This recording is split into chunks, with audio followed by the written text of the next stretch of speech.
Alright, here at the Peppermill in Reno, Nevada, decided to take a short trip with a few friends, and in this one we were playing a single blind game in which the small blind is responsible for putting out $5 each hand. For the sake of this vlog, I'll be referring to the big blind as under the gun, so a bit weird, but one positive aside is that instead of a per hand rake, you pay a $5 drop every half hour to play. That's a pretty good deal, and I get things started off with a buy-in of 1,000 in this uncapped game, and I raise a 20 from early position with 7-8 of clubs. I pick up 3 callers from the low jack, cutoff, and button. We take a flop 4 ways, which comes 9-4-3, all clubs giving me a flush.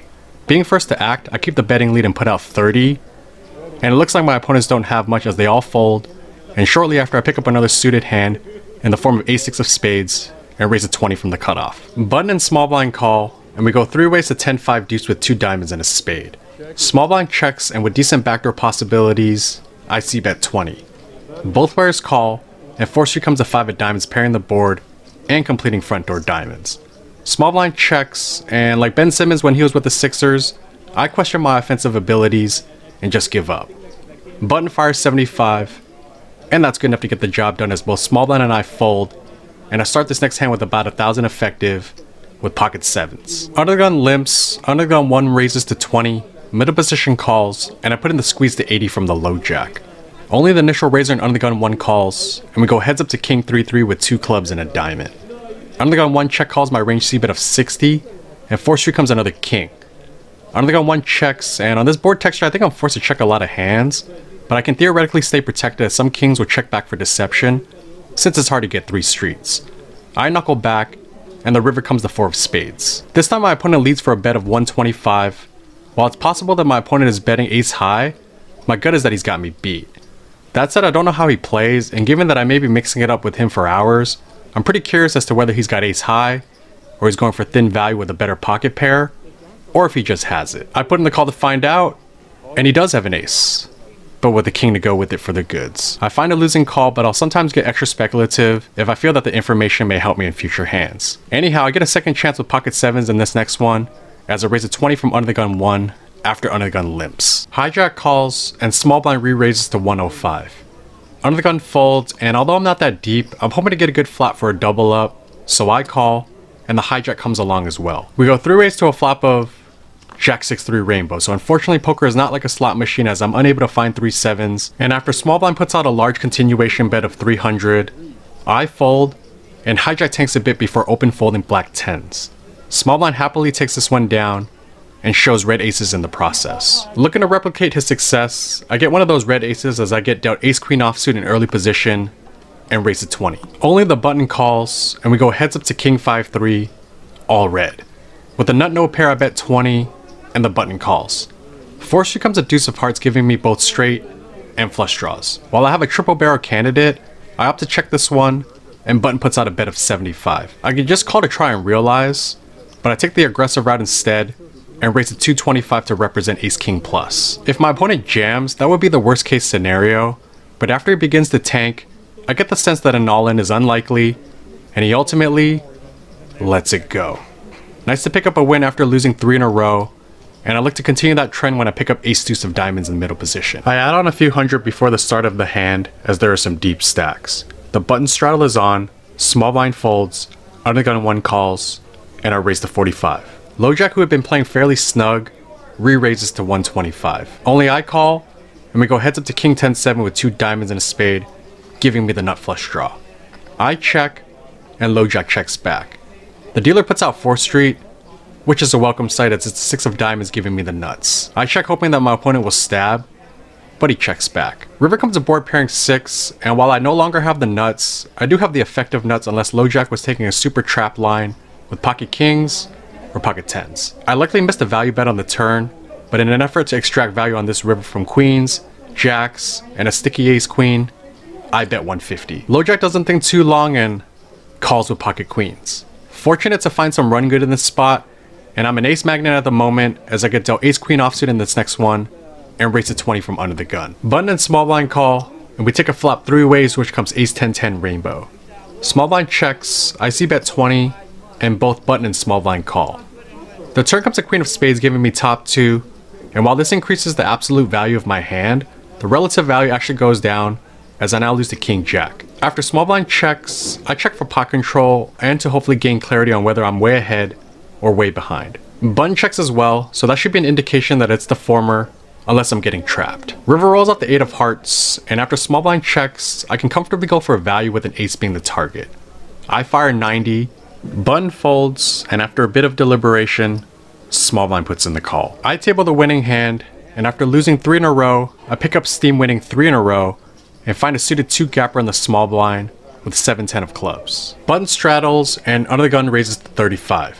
Button calls, and I call as well, although looking back I like a fold or a squeeze much better. We go 3 ways to 8-6 deuce, all black giving me a nut shot, and backdoor clubs. I check, big blind bets 50, and the button calls. Closing the action, I think I speak for the majority as I'll be happy with either a nut shot or the backdoor, so I call, and I get neither as the turn comes to 6 of diamonds. It checks over to the button this time who fires 120, and this pot is going to him. I then upgrade to a better suited hand with ace-5 of diamonds from the hijack. We are 6-handed, the button straddle is on, and under the gun calls. I raise to 45, and only under the gun calls. The flop comes 10-5 deuce, all hearts. I go with a smaller bet of 35 on this monotone board, to which my opponent check raises to 135. I could just let this one go, as I can have a lot of better hands in this spot, but I get sticky and call. 4th Street comes a board pairing deuce, and this is a decent card as there are fewer value combos that my opponent can have. Under the gun is undeterred by this card though, and sticks with the aggression via a bet of 150. Again, perfectly reasonable to let it go, but my opponent has been mixing it up a bit, and I think it's possible that my opponent may have just one big heart, so I call. The river comes to 8 of spades, and under the gun fires again, this time for a bet of 175. The sizing screams value, but I've been undisciplined since the flop and don't get away from this one as I put in the chips, and he tables 10-8 for the winning hand. So yeah, this was easily one of the worst hands I played, and it fittingly gets some card lag, as shortly after, I get dealt 3-5 of hearts in late position. Under the gun raises to 15 off a stack of 375. Definitely not the best play to 3-bet light against a shallow stack, but that's what I do as I make it 50. Under the gun calls, and we go heads up to 9-8-8 rainbow. Under the gun check calls my c-bet of 35, and I'm thinking he's most likely got a small pocket pair, or perhaps ace high. The turn comes a king of hearts, and after under the gun checks, this card that I don't really want to give up on, and while there might not be a lot of fold equity with under the gun having a shade under 300, I go for it through a bet of 175. Under the gun doesn't think too long and releases his hand. Nice to get away with one here, but back to playing big cards as I've got ace-jack offsuit in the hijack. There's an under the gun straddle. I raise to 35 and pick up 3 callers from the cutoff, small blind, and straddler. We go 4 ways to king 10 deuce rainbow, and after it checks to me, I c-bet 50. I shed 2 of the 3 players as only the small blind calls, and 4th Street comes to ace of diamonds, putting up a backdoor flush draw, and improving my hand from a semi-bluff to solid value. With a pot of around 250, small blind leads for a pretty small bet of 35. It's possible that my opponent is trying to induce with a strong hand, but he shouldn't really have ace-king, and I have removal to the nuts, so his value combos are fairly narrow, with ace-10, ace-deuce of spades, pocket deuces, maybe pocket tens, and possibly king-10. That in mind, it feels more like a block bet in an effort to set his own price to see the river with a hand like a flush draw, king-queen, or queen-10, so I decided to put in a raise for value, and I make it 165.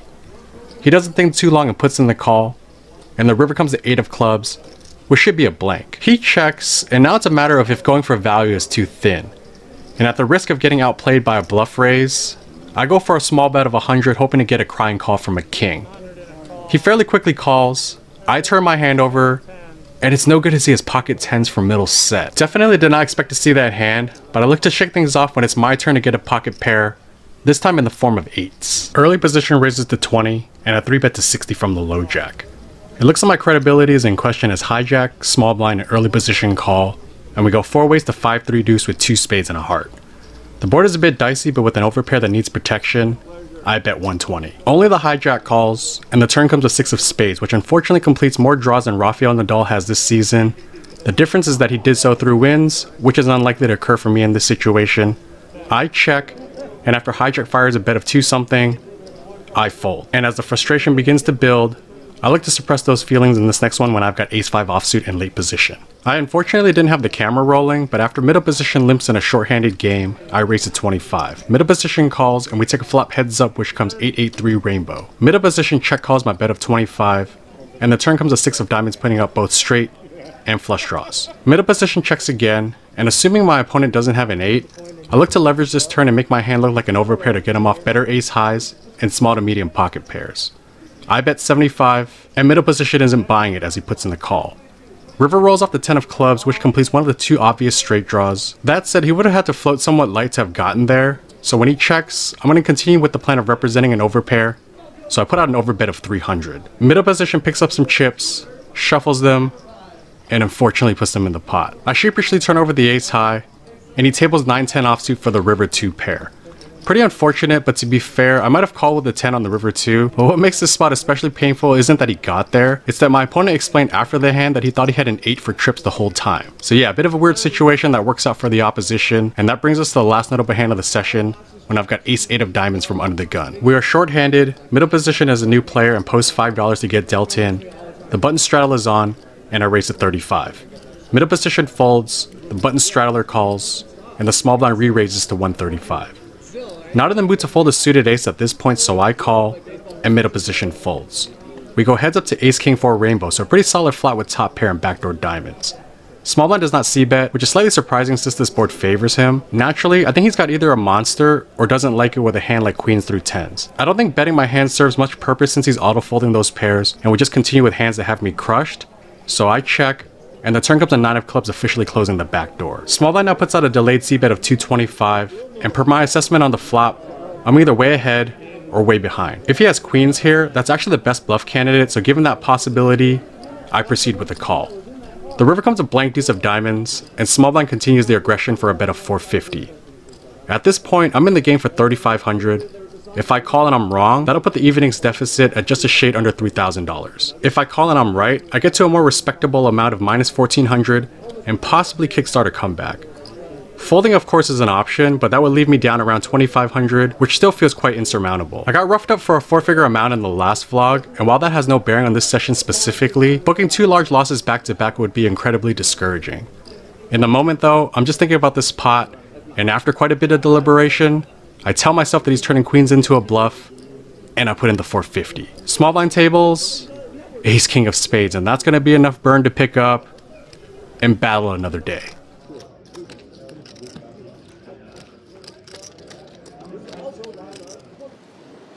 Alright, that's going to do it for this session at the Peppermill. Rough session. Not much else I can say. I think the last handful of vlogs I may have booked just one win that I can remember, which is the one at the Bellagio. But it seems like the vlog run good isn't my thing. Every time I turn on the camera, just can't seem to book a win. And yeah, since coming back to San Francisco, I haven't vlogged any sessions.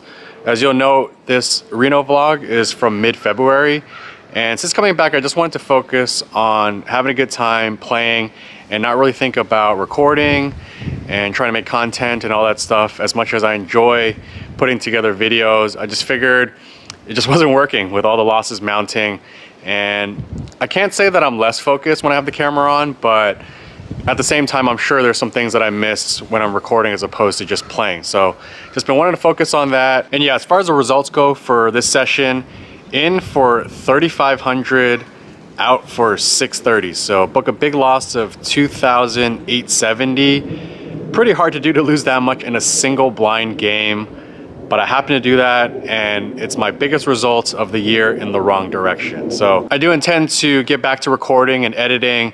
I saw the comments from the last video, and I was actually surprised that quite a few of you want to see PLO. So I will be getting that on this channel at some point, sooner rather than later. But yeah, to close out the Reno trip, obviously very disappointed in terms of the poker results, but it's moments like this that I look back and all the people that I have supporting me, and I'm just super grateful, particularly from the group that I went with in Reno. They, you know, obviously knew that I had a really rough session, and they were all super cool and, you know, provided that level of support that I think can be really helpful when you go through really rough stretches.